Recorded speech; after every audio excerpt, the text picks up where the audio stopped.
como escolher o vade-mecum no exame de ordem. Eu vou compartilhar aqui algumas coisas que eu fiz lá atrás, há pouco tempo, né? Não vou dizer quanto, há alguns anos aí, quando eu fiz o exame de ordem, e que podem ser úteis para você que está com essa dúvida, de, eu compro qual marca. Antes de falar especificamente de alguma marca, eu acho que é interessante eu compartilhar aqui critérios. O primeiro critério é que seja atualizado. Não adianta você estar com um vade-mecum que não contemple legislações que podem cair na sua prova. Pensa comigo, não faz sentido algum. É como você ir com uma arma, uma arma enferrujada para uma guerra, uma arma que você, na hora que for usar, pode ser que você seja surpreendido e ela falhe. Ela falhar, essa arma no exame de ordem, significa que vai ser cobrada na sua prova algum dispositivo que não se encontra no seu vade-mecum. Então, o primeiro ponto é que ele tem que estar atualizado. Segundo ponto que você deve levar em consideração, se você já tem um vade-mecum, se você já tem um vade-mecum esquematizado, porque muitas vezes tem gente que já tem um xodó, né, um vade-mecum ali que já acompanha há certo tempo e que ele não está desatualizado, mas ele não é o mais recente. Perceba, ele não está atualizado, mas ele não está desatualizado, porém não é o mais recente. Significa dizer que é um vade-mecum aí com cerca de 6 meses a 1 ano que você comprou. Nesse caso, você pode fazer o seguinte: você pode estudar por esse vade-mecum. Imagina que você está estudando para a primeira fase da OAB. Essa dica é para a primeira fase. Você está utilizando o seu vade-mecum para aquela primeira fase da OAB, porque ele já está maceteado, né? Ele já tem seus artigos lá grifados, destacados. Faz sentido você utilizá-lo. E aquilo que for novo, aí você vai no site do Planalto, por exemplo, e vai encontrar a legislação atualizada, se você tiver essa resistência de trocar o seu vade-mecum. Eu entendo que a melhor situação seria, de fato, adquirir um vade-mecum novo, desde que você tenha essa paciência para passar por esse novo vade-mecum com toda a esquematização que você fez no anterior. E isso faz ainda mais, isso ganha mais destaque, isso ganha mais importância na segunda fase. Na segunda fase, eu fiz o seguinte: eu tinha um vade-mecum que eu utilizava, ele já estava todo esquematizado, e tinha um outro vade-mecum que ele estava limpo. Vade-mecums esses genéricos, da Riedel, da Saraiva, e daqui a pouco eu vou falar até um pouco sobre a minha experiência, o que é que eu penso sobre as marcas. Por que eu fiz isso? Eu imaginava o seguinte: quem tem um não tem nenhum, e quem tem dois tem um. Vai que o examinador, o fiscal, na verdade, o fiscal, ele criasse algum tipo de problema, dizer que um vade-mecum que estava esquematizado estava infringindo de alguma forma o edital, ou alguma coisa do tipo. Eu não queria arriscar, então eu levei um esquematizado. Claro, essa esquematização eu já fiz dentro das regras do edital, porém eu utilizei o vade-mecum extra como uma forma de segurança, um backup, um conforto, ainda que seja um conforto meramente psicológico. Foi o que eu fiz. Não quer dizer que você seja obrigado a fazer, ou nem recomendado necessariamente fazer isso. Mas o que é que eu acho recomendável é que você tenha um vade-mecum que você esteja acostumado com ele. Não adianta você querer utilizar um vade-mecum se você nem sequer folheou ele, você nem utilizou ele. Você vai utilizar na segunda fase, mas não vai saber manuseá-lo, não vai saber encontrar aquela informação que você quer, aquele dispositivo que você quer. E na segunda fase, a utilização do vade-mecum, ela faz toda a diferença. Você saber utilizar bem o índice alfabético remissivo, você pode ganhar alguns pontinhos extras, porque você vai lá ver aquele assunto e aquilo que você já tinha em mente, você lembrou de uns 3 dispositivos sobre aquele assunto, mas quando você vai no índice alfabético remissivo, surge um novo dispositivo que você não lembrava, e esse dispositivo, ele está lá no espelho e você vai pontuar mais por causa disso. Então você tem que ser um vade-mecum que você esteja habituado a utilizar.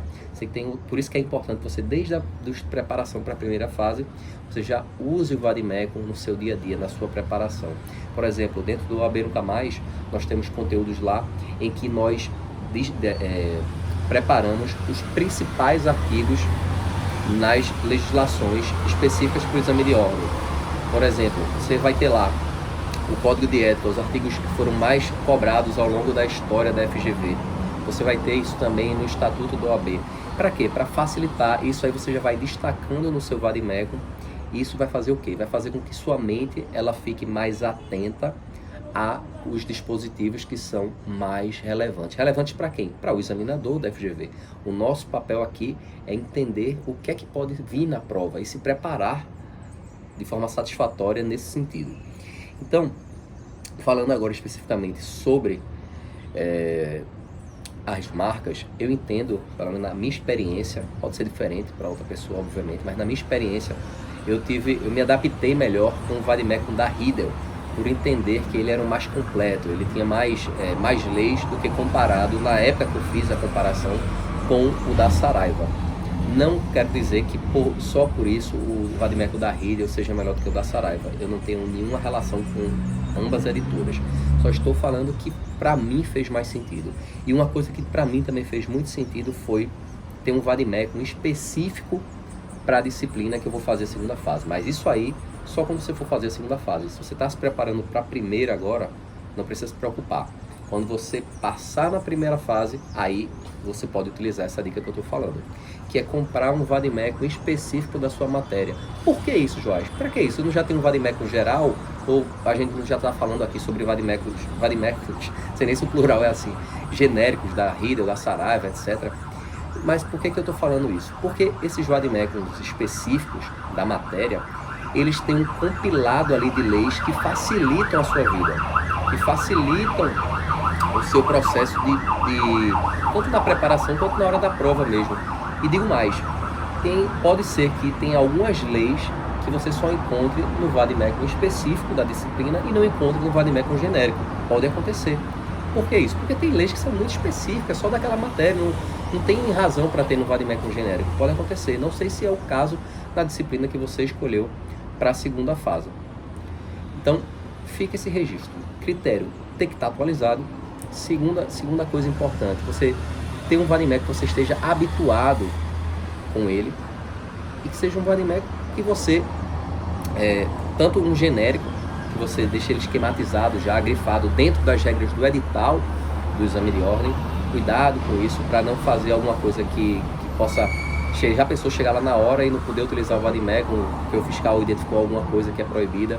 Então, se você quer ter uma margem extra de segurança, você pode utilizar a dica que eu falei. Leva um Vademecum esquematizado e leva outro limpo, sem nenhuma marcação. Foi o que eu fiz.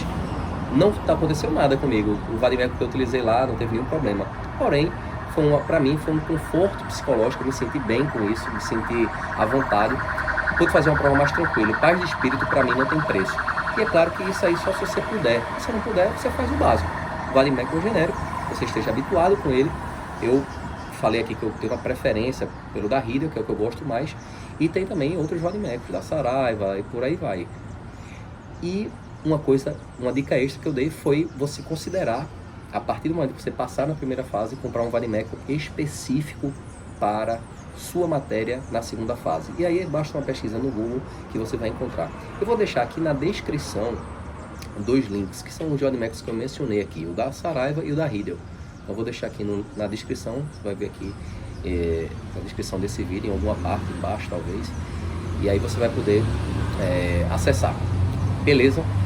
Quero fazer um convite para você que ainda não faz parte lá do nosso Telegram VIP, ó, Nunca Mais. Vou também deixar o link na descrição. E se fizer sentido para você, encaminha esse conteúdo ou comenta sobre esse conteúdo. Acho que pode enviar mais fácil para algum amigo seu que esteja em preparação para o exame de ordem também. Beleza? Um grande abraço e lembrando sempre que a aprovação no OAB é questão de estratégia. Tamo junto!